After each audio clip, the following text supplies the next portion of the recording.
Welcome to another episode of Two Ales and Hockey Tales with Wally. And today I'm so excited to have on a 29-year-old from the old honey hole, Cardiff, Wales, a staple and legend coming up with the Cardiff Junior Devils and Satans as a puppy, and for fun became a champion multiple times. Didn't look like they had a trophy for them, though. He has dabbled and ran mucks with the Cardiff Fire and was a captain of them and the Bristol Pitbulls, but he is best known as the first ever captain of my Cardiff Canucks that are hockeying the shit out of the UK and playing with more passion than the rest. And they picked up their first win in their first game in overtime. Winning is fun. Welcome to the back deck, Joe Morris. Thank you so much. Nice intro. Yeah, get into how we know each other. Nice to meet you. Yeah, nice to meet you too, bud. So Hendo passed along your information because he says you're the captain, eh? Yeah, apparently so. How'd he break the news to you? Traditionally, WhatsApp. Um, What, he no, sent you a text message? Are you kidding me? yeah, Be better, no. Hendo. So it was before. It was kind of when we were a team, but we didn't have any ice time. So we were having a few gym sessions, a few off ice stuff. But we weren't really at the rink together a lot. So he kind of messaged me, said, "How would you feel about being captain?" I think maybe based on how I was around the guys in the gym and stuff. That's And why I I never was was a captain. like, well, my first gym session, maybe. I gotta go start going more often. Good things are If happening that part of the game now. wasn't involved, maybe I would have been a captain. Yeah, that's where all the business is done.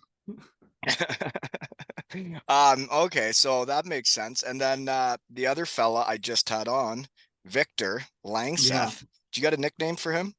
So I'm actually friends with him outside of hockey because our partners are close. So we've been friends for a while. We call him VK.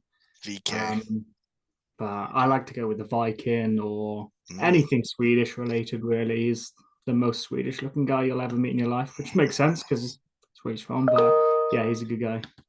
Yeah, he is a good guy. And I saw after you guys looked like you just won a game, he has some kind of big chant going with the boys, Oh, eh? how good was that? Yeah. That's And hockey. that was yeah, he was like, Joe, I think we should do this. And I was like, yes.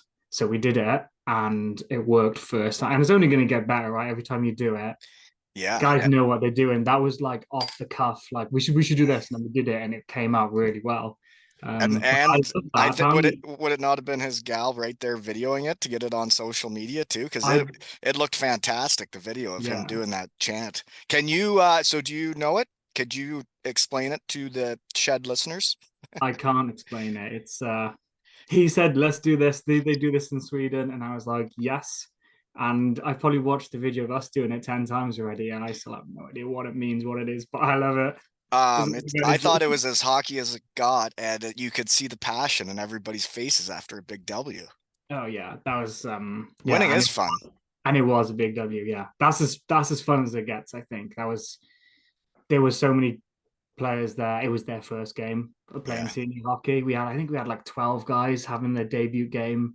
Um, and Hendo said before the game, he was like, guys, you only get one first game, so just go out there and have as much fun as you can because you will remember this. And it was like fairy tale how the game went, how we all battled in, chipped in together, and got like an overtime win. And it was one of the youngsters on his debut got the OT win, and it was That's top awesome. shape right up there. He got a rebound, and he just like probably could have just slid it in along the ice, and he goes roofs it. But like not just the 12 people making their debuts, it's also a brand new franchise that This won their is it. first ever hockey game. I know, and I'm repping the merch, man. I literally went to my cupboard and put this on. I was like, I gotta big up the team. I gotta Oh, get for this out sure you got to dress to now. impress in the shed. But it is a Yeah, sweet logo. Even if Hendo's ugly, the logo of him's pretty cool. it's so good in that. It Hmm. is everything. All of our gear is so good. I can't believe it. How about your jerseys? Did you see the Have you logo seen on them? the arm? Yeah, I see. It was the first thing I seen, man. Oh my God. I when he sent it to me, I had just woke up and holy moly, there was blood flow everywhere. More in tears. What a way to start a day, though, when you wake up to a message from your brother from hockey that you've been out of the game 10 seasons now, and then he goes and does that out of the goodness of his heart. It's like, whoa, Yeah, whoa.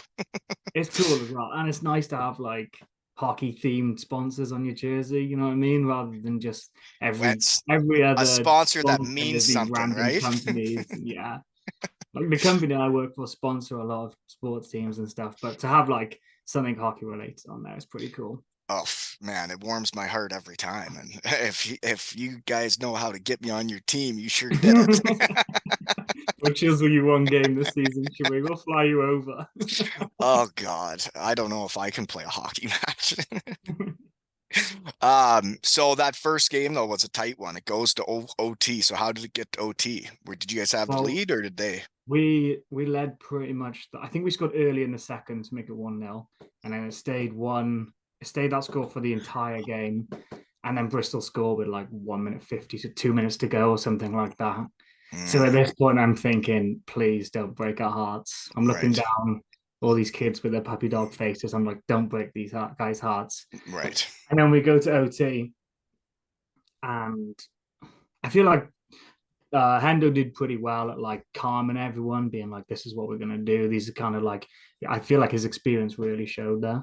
Hmm. Um, so we had the puck for most of OT, and then it's like a high shot, and then one of the boys picks up a rebound, puts it upstairs, and I goes. actually saw Oh yeah, it. Yeah, you see it I'm a like he huge fan. loops it, it goes across the entire top of the Oh, goal. and then you see you guys celebrating against the glass right after, and Yeah. it just warmed my heart. I know, and it's like I couldn't. So that's my old club. I played for Bristol, so I Right. was playing against all my old buddies, and they've been so good to me. It was such a good club that I was like, it was a big decision leaving them. So I was like, if you score or if anything happens, be respectful. Don't go mental. And I like lost it at the end when we won the OT. I just couldn't control myself. And the kid who scored, I was like slamming him against the glass. Oh, well, when you guys are just building something brand new, Yeah, and then it finally comes to, I think the word's fruition, and then you actually play a real game, and then it ends like that. It's like, wow, that's a magical hockey moment. yeah, it was perfect. It was like real fairy tale stuff. It was almost I almost looking back was happy we didn't hang on to a 1-0 lead and win the game 1-0. And it went to overtime and it feels more of a story and more of like the emotions were so much higher in the change room after and lots of Well, and then you fasting. get VK or whatever. VK, yeah. Yeah, get doing the chant, then man, the passion is really flowing, eh? Yeah, the Swedish chant. I think so because it's obviously a brand new team. You like I'm sure you move around clubs and stuff and they've got their own traditions and the things they do. But this it's the first ever game, so we're like let's get a few in. Let's get some traditions in. Let's start them early. And with me, What's your favorite chocolate bar? what's my favorite chocolate bar? Yeah, Um, I kind of like just chocolate. You know what I mean? Where it's like, milk don't put any of chocolate, the like biscuits in there. Don't put any of the anything. I just just want like, straight chocolate. yeah. So, and I think maybe Galaxy Dairy Milk. I think. Dairy I think milk. that's kind of a British I was British just thing made. curious because Victor told me his, and I What was heard his? Something Swedish. um, it was something I hadn't heard of. But I was just curious if anybody listens to us that is going to your home opener, and I hear it's Get sold some of out, you. and there's like 3,000 people coming. Like, if you guys win your home opener, like, why wouldn't they throw you guys chocolate on the ice? Why not? I would think. Yeah, feed us. When you talk about hockey traditions, I started one in Manchester. Was it this? Is this what you're talking about? The Do you chocolate bar? do you know that Manchester Storms throw chocolate on the ice after every win? I do, yes. And this Yeah, is because of you, is it? yeah, I started that. I started that with Captain Critch. And it's awesome every time. So I think it'd be cool and make it a small world if they do that for just the wee little Cardiff Canucks, right? Yeah, I know. Especially first game. Big You know, crowd. when my puppies last year with the Kincardine Canucks, my under 13 boys that, if you didn't know, are all Ontario champions. I had them on the pod and asked the parents to buy in, or the siblings, with throwing chocolate on the ice after the big win. And we finally did it. And I actually got some buy-in around here, and it was the first time there's been chocolate thrown where I've been at the game, other than Batchy's testimonial. How did this start? How did you get fans to throw chocolate? Yeah. I had the captain Critch on, and I'd started Twix with Matt Caruth in Cardiff, and that Yeah. was going well. And then we had Kit Kat Get That in Sheffield with Mosey, and they got right behind me, and it got crazy. And then I had the Manchester captain on Critch, and I was like, so I've got it started here and here. I'm like, do you think we get started Manchester if you guys win? Then the next game, he goes out, fights, scores. They beat Sheffield, and then there was like a couple chocolate bars, and then it just snowballed Yeah. from there. Yeah. Yeah. Next game, you can't see the ice. So then I just kept having Manchester players on asking what chocolate they wanted, and then it just spiraled out of control. And then I ended up sponsoring the captain last year. He had my logo on his jersey last year, and it was really cool. And apparently, I'm supposed to be getting one for the shed soon. So can you please Nice. pass along the message to Hendo that I need his jersey in my shed? Yeah. Okay. Can you? Because I need that logo up in my shed. I will. Like, I this is will. pretty cool, man. Yeah. We'll ship one out to you. Okay, so let's see here. Your goalie though must have had a pretty good game, and he's came to the shed. Harry Thomas. Yeah. He's good, really good kid, really nice guy, and a hot like a bag of potential. I think he's going to go places. But yeah, he kept us in that game. He took a ton of shots, and was just an absolute brick wall there. That's awesome. That's nice to hear. And he's just a young puppy too. Yeah, he's super. It was his first game as well. He was one of the 12. Um, and as much as my heart kind of broke for him, because what I was saying earlier, where they scored late, where he was on for a shutout. Oh, right. Yeah. So he had an absolute storm of a game. He gets man of the match, picks up the beers. Um, but yeah, it's tough because my heart broke for him that he could have had a shutout on his first game, but I suppose the overtime win kind of made up for it, made it kind of just healed it instantly. Yeah, I think winning's fun, and it doesn't shutouts don't matter. Wins and losses matter, right? Exactly, yeah. Hmm. So do you know what Chippy Lane is? Yes. So I'm Cardiff born. I haven't ventured very far. All my parents and my grandparents, everyone's from Cardiff. So yeah, I know exactly what Chippy Lane is. And to be honest, I'm quite glad you called it Chippy Lane because a lot of people that come to Cardiff call it Chippy Alley or Chip Yeah. Alley, and it just winds us up, man. No, it is an alley, but it's a lane. It's Chippy Lane. The Oh, old school Cardiff people call it Caroline Street. I think that's the actual name of the street. well, it's something. Chippy Lane is Have you yeah. mucked it up down there recently? Um, I mean, I don't think recently. No. I always associate Chippy Lane as like going to a Wales international rugby game. So we got Right. the stadiums next door, and it's jammed full of 75,000 Wales fans, and it seems every single one of them go to Chippy Lane after at some point during that night. It's I remember when the was it the World Cup of rugby was going on in Cardiff, Yeah, and my word, was it electric around the city then. Chippy Lane was it's so getting hit good. hard. Yeah, it's so good. So Cardiff as a city, I don't think you'll find anywhere in the world as good as Cardiff on an international rugby game day. It goes off. You're right, it is It something. goes off. There's the big one of the biggest stadiums in the country in the very middle of a pretty small city. So there's hundreds of bars surrounding it. Yeah.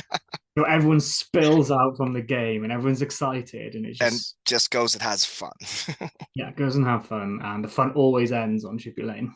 I remember going back to Cardiff for it was Batchy's testimonial, and I woke up, I think just maybe around 11. It was jet lag, 11 or noon, maybe. It was late night the night before.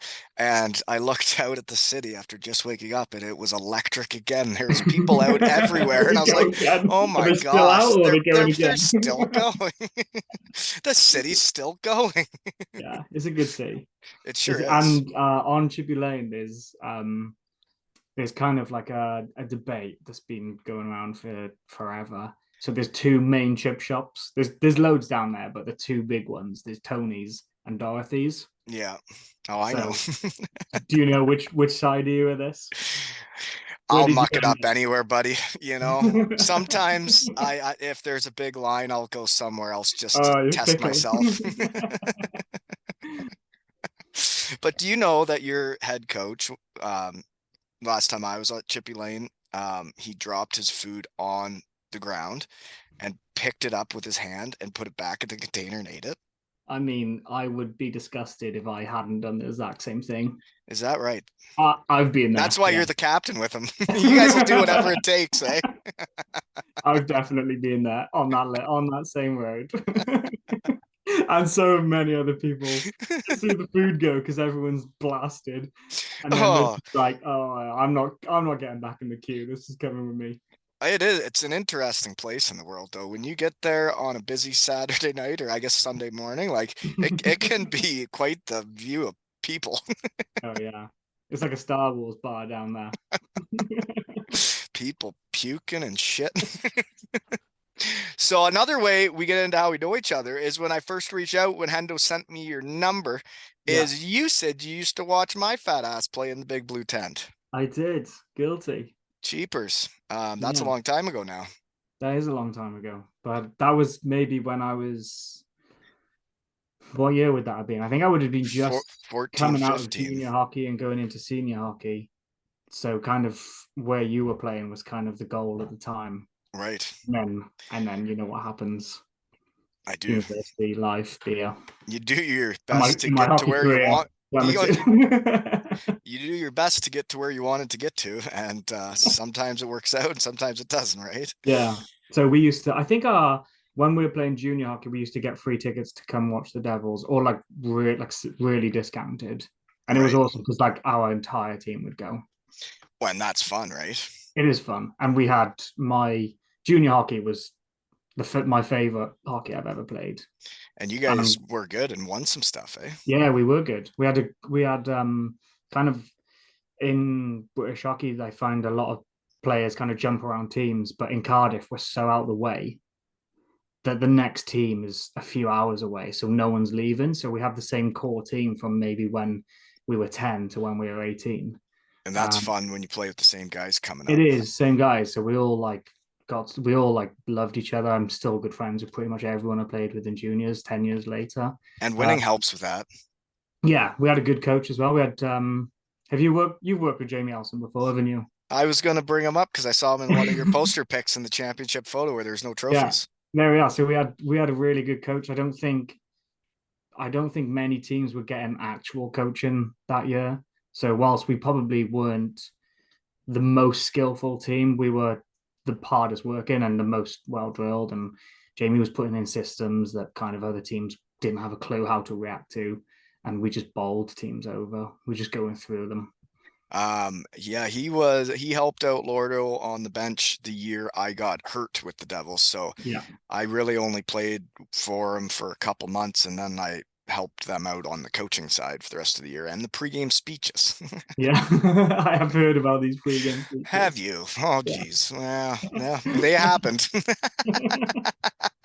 I was just playing the game and I'm trying to win, Yeah.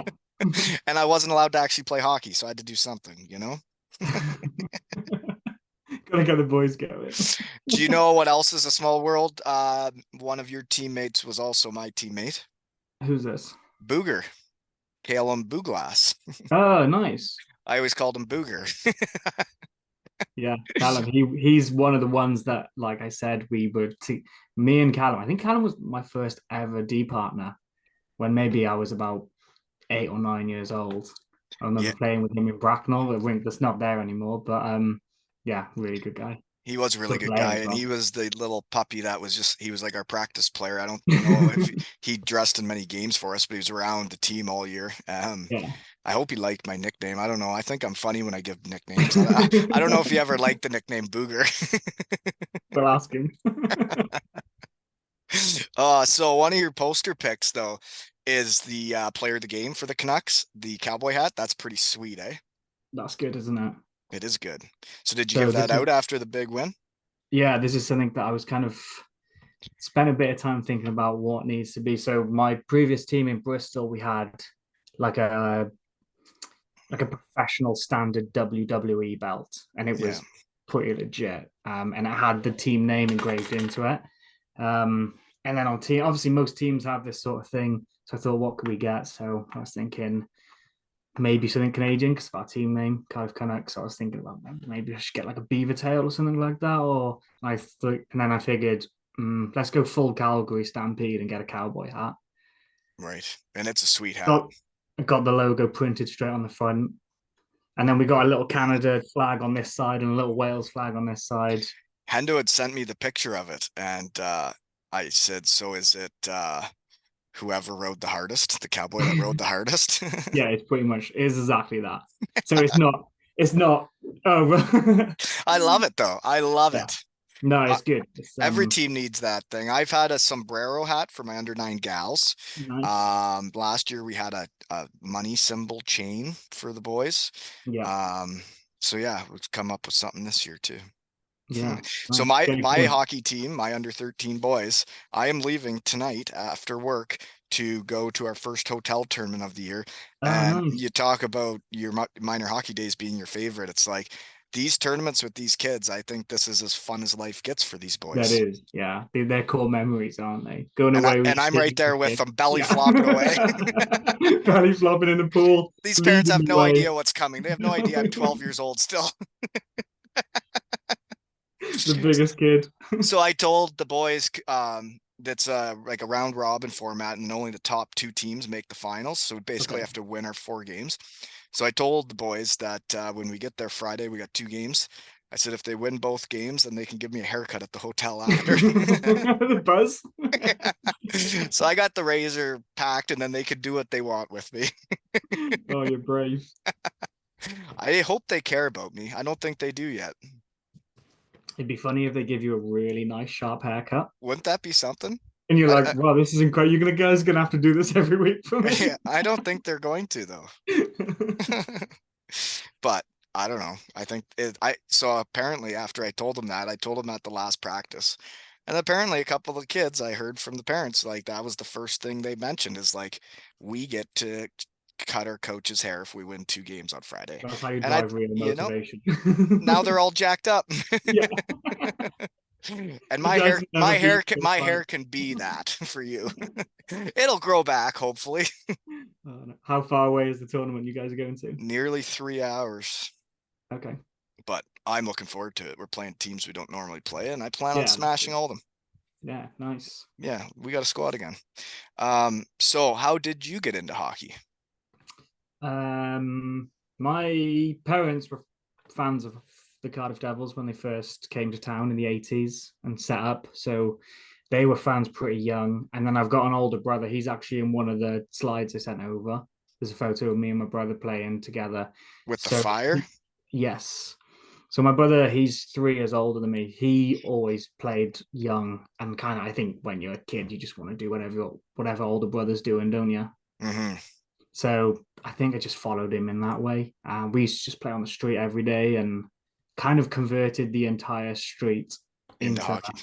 into street hockey. Yeah. Because it's not a normal thing you'd see around Cardiff back then. No, it's not at all. And then me and my brother Will are like blitzing around on our inline skates out on the street, and then this kid's running. This kid's using cricket bats as hockey sticks. This kid's using field hockey sticks, but we're all out there. It's like I feel like that's where you actually like fall in love with the game, isn't it? Well, it is when you're just having fun playing. Yeah. It is pretty wild though. Like I was there 2014 to the start of 2016. It is crazy the growth of hockey in Cardiff, eh?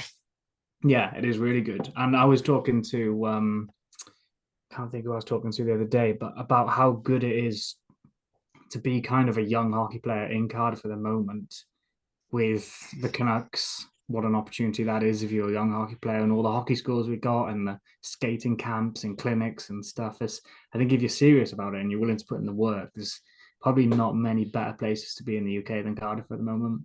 And it's I mean, when I first got there, it seemed like just a lot of public skating with people in blue skates and penguins crashing into the boards everywhere.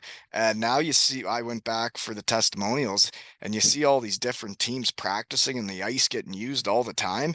Yeah, And man, I think that, but I think that's what winning does to a city. It's like yeah, when the definitely. Devils start winning and kids are going to games and seeing that, then they want to go home and play hockey. Yeah, of course they do. And it's yeah. And they want to keep going back and keep going back because they're seeing all their favorite players score goals and winning, like you say, and it's so good. And it's just kind of I think success kind of creates success, doesn't it? And also like with the when you were here and it was the tent, and then it kind of were you here when we moved from the tent to the rink? That was the year I was hurt. I never played in the Yeah. new one. I was already hurt. Did some pregame speeches there though. It was a tight Okay. closet. Yeah. So obviously the new rink is so much better, so much a better facility. So I think people kind of take Yeah, it a bit you more you say what serious. you say what you want. I'm a big blue tent guy. I was there from day one to day dot on the 10. I loved it. Yeah, I have amazing memories of the tent, but I think just in terms of facility, I think you get maybe players come over and stay longer, like your top guys, where Yeah. the tent kind of maybe people didn't take it as serious as maybe they do now, and the owners and kind of the success there, it kind of just Well, they've drives. really built it into like they're trying to win every year. I mean, Oh yeah, Sheffield's a handful right now, but yeah, the Devils are doing whatever they can to win every yeah, year. which And is great, isn't it? I do think they have a lot more sponsors now, a lot more fans now. I think they're bringing in more money, but I think they also put that into getting better players. Yeah, I totally agree. It does seem to be going straight back in because they're not signing average players. Their No, team's stacked every single season, it is. and Yeah. it's like someone leaves, like someone gets injured or someone leaves, and it's like here's another guy, and he's like got an insane resume. Yeah, and yeah, I agree. So what type of player are you? I am picturing from the research team getting hot, a stay-at-home D-man that likes to block some shots and get a little physical in front of the net. I um I think I like the idea of blocking shots more than actually blocking shots.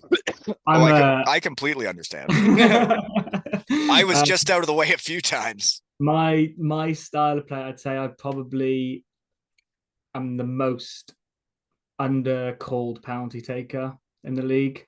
So I'm kind of a lot of behind the play cheap stuff. Oh yeah, Yeah, see how much I can get away with. you're a dirty Um, bastard. but yeah, I'm probably not going to be on your highlight reel, but I'm kind of maybe doing a bit of The dirty work. the dirty work. Yeah, clearing guys out in front of the net and Yeah, and that, you know giving what, pucks off the captains glass. need to be able to do that. I know why I never wore a C. I couldn't do all that dirty stuff, you know? Yeah, it's not pretty, but it's there. It needs to be done. Someone needs to do the job. So how you were with Bristol? Yes. How did you decide to leave Bristol to come to the Canucks? Well, it was so like I mentioned earlier, it was a pretty difficult decision because my 3 years in Bristol were really good, and I honestly don't have a bad word to say about anyone in the club. I had 3 awesome years there. The Trevor contacted me about saying he's going to set up a team in Cardiff, which is the rink's 10 minutes from my door. Yeah, Bristol's like an hour. So yeah. although it's not too far, when you're going back and forth and it like builds up. So to start with, it was mostly like, yeah, okay, I'm interested. This is obviously going to be so convenient for me. And then me and Hendo set up a call, and he kind of talked me through. This is what I kind of want to do with the team. I'm not just putting a team in a league to be there. It's like this is going to be a program where it's going to make turn junior hockey players into professional hockey players. I think that's the ultimate goal is to drive progress and stuff. And I think he spoke to me about. I don't think he obviously didn't approach me as to be one of those guys to turn me into a professional hockey player. I think it was more like To he help the needs puppies. around. Yeah, exactly that. Um, And teams need and those guys. It's the same in like the AHL. They have each team, like their captain is like an old seasoned fella that is teaching the young guys how to make the NHL. yeah, it is. It's exactly, yeah. So exactly that, and I kind of everything he was saying, I was agreeing with. And I think even now, his coaching style, everything he goes to and everything he implements, I'm like, yeah, I love this. This is exactly what we need. And so Why I is think everybody the saying more, such nice things about Hendo when I have him to the shed? probably because there's 26 of us and we're only allowed to dress 20 guys. So Yeah, you're just trying to keep the ice time going. something like that. Or, Yeah, yeah, I guess you don't want to come on a podcast and chirp your coach, but I can chirp him. I'll chip him. So do Yeah, you no, yeah. keep going? Were you No, I was just saying, so yeah, the more I kind of spoke to him, the more I kind of agreed with like what he's putting in place and what he's trying to build. And I really kind of put the phone down and was like, I'll let you know, I'll have a think, I'll weigh up my options because I had some other teams contact me. So I was like, I'm not going to tell you over the phone now. This is the first time we're ever speaking. And I just couldn't stop thinking about it from the minute he put it on the phone. And I think that night I was like, yeah, I'm all in. hmm Yeah, and I would think it'd be pretty cool to be a part of something brand new the first season that can turn into something wild. Yeah, And it you can. guys started that, right? Yeah. So yeah, exactly that. It's the first season. Like I do believe it's going to be successful. I hmm think maybe when I'm finished playing, I'll look back and there'll be guys I played with this year, and maybe next year there will be professional hockey players. And I can kind of be like, I was there. I helped build this, and I was a part of it, and implemented some of the values that I've kind of picked up along my career and pass it on. And yeah, I think just being part of it at the moment, it's such a buzz at the moment as well. It's I agree with what you said there though, is when you're doing it, you maybe don't appreciate it. It's like when I was going through my career and, you know, maybe I wasn't in the leagues I wanted to be in. I went to Europe to try and work my way near the top and never really got there after the knee injury. And then, you know, you're a bit sour of how everything turns out at the end of your career. You're out of the game. You're back to Canada with your tail between your leg with no job and all that, and you kind of resent hockey. And then when I get back out to my shed and start talking around to the puppies I played with in my yeah, German career, it's like the one team in Hellbrown, my last year there, all the puppies, there'll be five of them that will get their jerseys retired. Some of them already have. And it's like, well, I mean, you were a puppy and I was one of the older leaders on the team, and now you're getting your jersey retired. I mean, I don't need to yeah, have my jersey retired, but I'm really proud of you, you know? yeah, But yeah. That's what it's yeah, all it is about. neat when you see the puppies fly. That's what's so cool about coaching this under 13 team is the team I coached last year that won all Ontario for me. Those boys went out and did it and became hockey guys and a family and brothers. And then you see a couple of them make AAA the next year. Then they're 2 years together and they're all moving up to be first years. And six of them made it as first year rep kids for the first time in their lives. And it's like, yeah, this is awesome. Yeah, nice. It was good to be part of it, and you do feel proud, don't you? Even when it's them putting in the hard work, them achieving it, you feel proud that you could be part of their journey Yeah. and pass Being a down part some. of it's way more fun than being out of it. Yeah. Oh yeah, definitely. Is that why you're coaching? Oh, I love the coach. I need to be on a team. Once Yeah, I got back on a team coaching, I'm right head over heels into it. it's good, isn't it? You get to That's play what. hockey with these kids and teach them what you think hockey's like. And it's like, I think it should be fun, but it can only be fun if you're listening to me and trying hard, you know? Yeah, yeah. I think that's kind of maybe the one thing I'm concerned about as I kind of reach maybe the business end of my career is I can see myself stop playing hockey, but the being around a group of guys like a family and being in a room and not That wanting to that's leave what you after miss. practice, that's what I'm probably going to miss the most. That is what you miss the most. Because And where else that's do you pick that up? And I know you can join other team sports, but there's not much like hockey, is there? no, and that's what I'm so into the coaching too. It's Yeah, like I may not be in the room with the boys all the time being a player, but then I have a coaching staff that we're all chatting and talking the yeah, game, and you're back into it and trying to win with a group of people. It's fun. yeah. hmm so the locker room's pretty sweet too, eh? I know I talked to Victor about this, but man, Hendo's really set you pretty boys up with all I the know. fancy stuff, eh? I know. I walked in. I thought I was in the. I thought I was like, I've made it. I'm in the show. Yeah. Man, and this guy came from the big blue tent with me, and now he's got to give all you puppies all this crap, all these bells and whistles. This is what you missed out on in the tent, mate. Yeah, it's so good. It's awesome. It's almost I think Endo's idea is that if we give them a professional standard room and we put all these facilities and processes in place that a professional standard team would have to stick to, then Hmm. they get into that mindset from day one. Yeah, yeah, I agree. When you get treated better, you play better. Yeah. Hmm. So what is your day job? Everybody needs a Um, day job.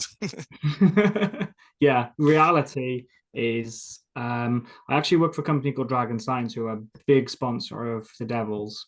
So if you're ever in the rink, you'll see all the rink boards. I think we cover quite a lot of them. But the we sell signs. That's pretty much it. We make and sell signs, but I cover all the digital stuff. So any screens, any LED boards, anything moving and flashing is probably falls to me. Okay. Yeah. Um, so I guess this brand new team, like you, that Bristol game was pretty wild, and you and Victor both came from there, but you guys are brand new, so you got to come up with your own rivalries, with teams? Yeah, I know. Well, I think as soon as we've had one game, I think we may have already set it already. Maybe every game is going to be like that. Yeah, can you imagine? I do think though, going into this league where it's quite a low level league, so teams are only training once a week, and then we're on the ice 5 times a week, and then we're in the gym together, and we're doing off ice programs and all this stuff. I think every team is like, yeah, we got to beat these guys. These are the ones they were a bunch of kids. Like we got to hammer these guys. And I think the whole league is probably. I know for a fact if I was playing against us, I'd be saying, guys, they were a bunch of kids. Just make them scared. So our first game, there was a lot of hits. It was pretty physical, but could not. I was a bit worried not going into it, but maybe a couple of minutes after our warm up, I was like, "Oh, are these guys going to get bullied?" And then 5 minutes into the game, we've probably thrown. I'm looking at like 17, 16, 17-year-old kids throwing their bodies about and smashing guys. And I'm like, yeah, we're going to be fine this year. That's but, awesome. but I think if every team's going like, the way of beating this young, fast team is to make them scared. And we're just hitting them back harder. I think it's going to create maybe I think there's 10 teams in our league, and I think we might have 9 rivalries. Yeah. Yeah, rivalries happen based on how you play against each other. Yeah, exactly. Um, so poster picture number 44. Why? Um, I was always number four. I can't tell you why. I was always number four. Maybe probably the first jersey I got when I was a kid. Um, and then the one year when I signed for Bristol, one of the boys there, do you know Adam Harden? Yep. Oh yeah. He Hards. was him and Booger were the young guys that year. Yeah, there we are. So Hards was number four. Um, so I was kind of like, this guy's older than me. I think he wore a letter that year as well, and he was like assistant coach player. So I was like, I'm not going to fight this. Let him have it. Yeah, you probably And have to then let him have that one. it turns out I'll call him out on this. Actually, I hope he listens because he was actually concussed and played about 5 minutes all season. And Whilst I took was your number sitting in my over it. second. Whilst I was sat there in my second choice number because I gave to, and in the show, I think if you take someone's number, they'll like go out and buy you like a nice watch or something. Nothing. I think those are in They even different get me a leagues. Casio. Yeah, I did. I don't know if that happens in the leagues where you have day jobs. Yeah, maybe a beer. I would have accepted a beer. I don't. Yeah, I think even in the EIHL, it's more just a beer. I don't think they're buying each other watches. Paychecks are lower. So no, but I've it's been a few years since I played the Hards, but I kind of had a good season that year and was just like, I'm gonna stick with this now. I find that's what happens with numbers. Is my son was always 14, and Yeah. then he couldn't have it last year because the captain had it, so he switched to 15, and then he had a great year and we won all Ontario, and now he's 15. There we are. There we Right? are. I Yeah. also feel like maybe this is completely theory, but number four, maybe like high skill D man, 44 is more of a bruiser. And as I'm getting older and slower, Mm. I've matured into 44. When I think of four, I'm not thinking of a high-end skill D-man, but I guess Bobby Orr, that's about it. Yeah.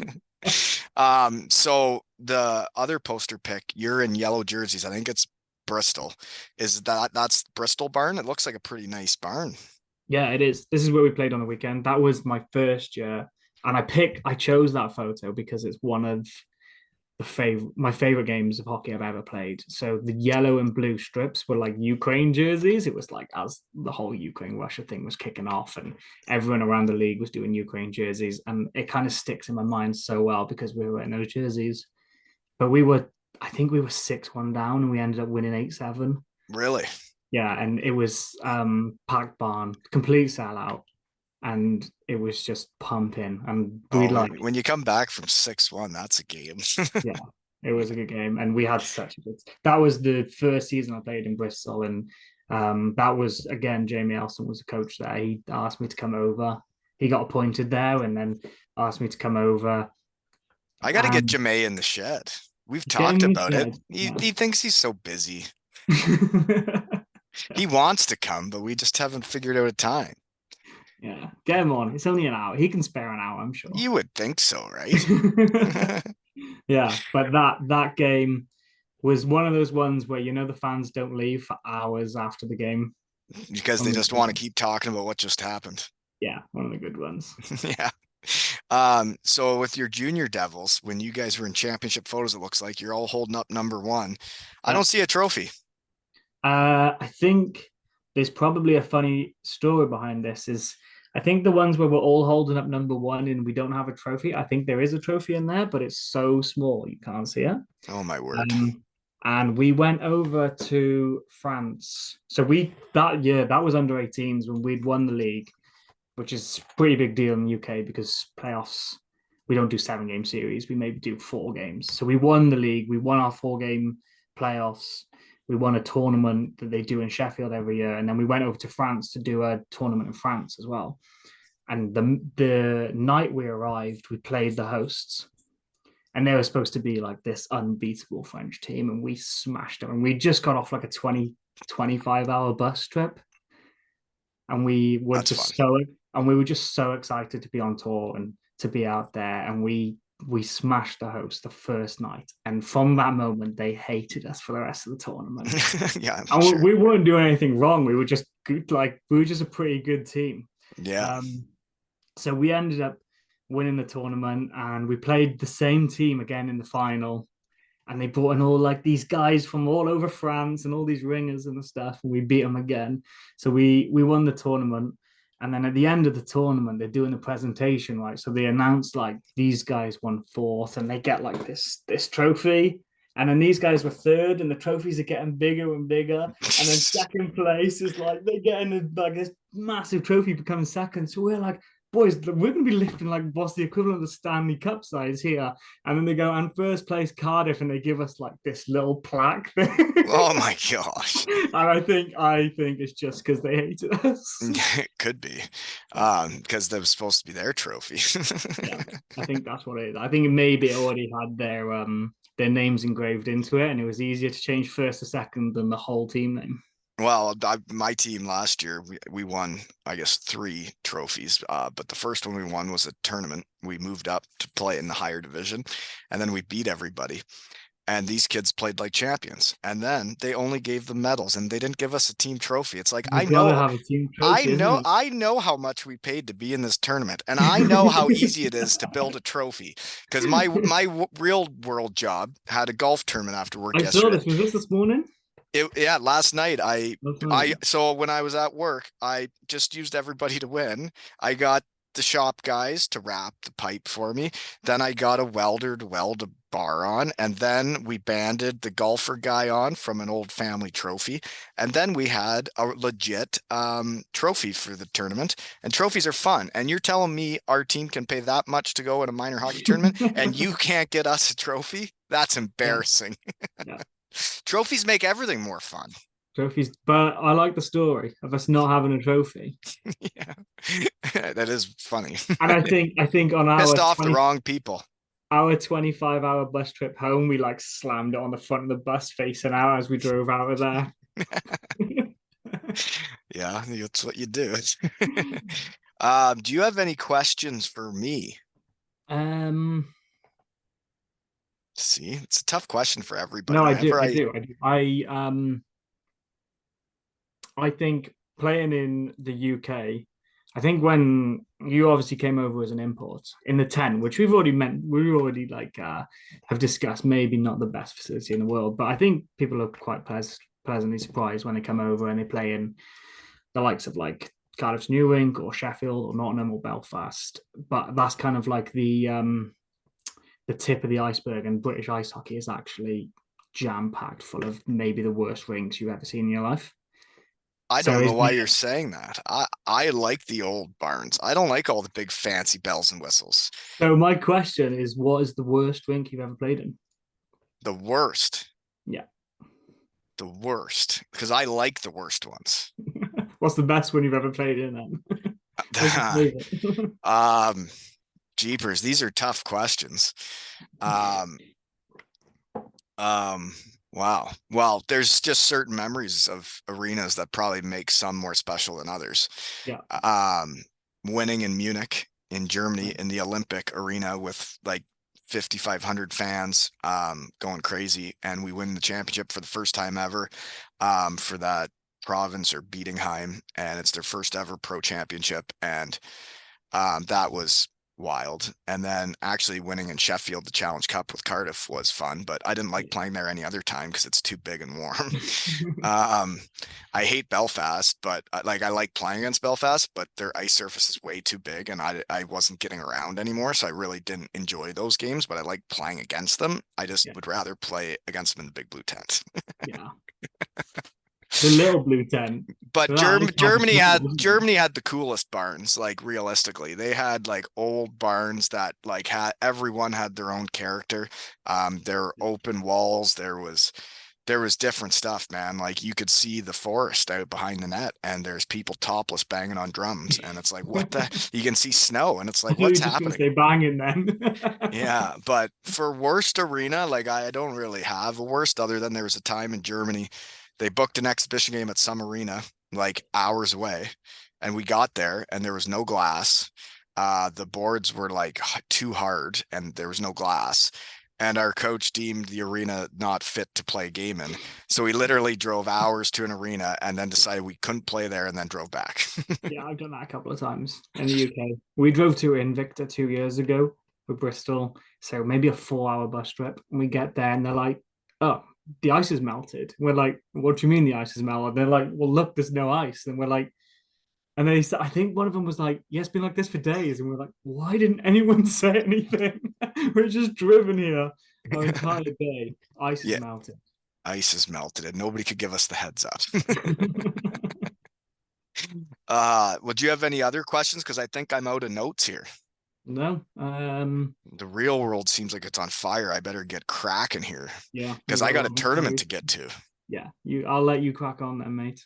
Well, it was great actually meeting you, and Yeah, I we think it's really cool what you guys are putting together there. And from what it seems with Hendo as the coach, I don't like saying nice things about him, but he's a hockey guy, and he's my favorite hockey guy in the world.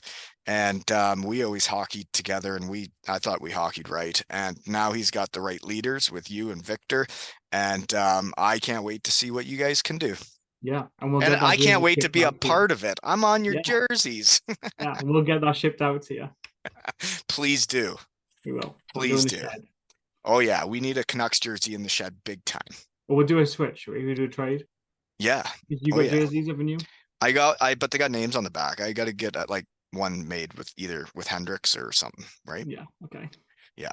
We'll do a We'll get that switcheroo. moving. But Yeah. I need that Canucks jersey up in my shed big time. It's coming. It's coming. And this Hey, has been another episode of Two Ales and Hockey Tales with Bo and Wally.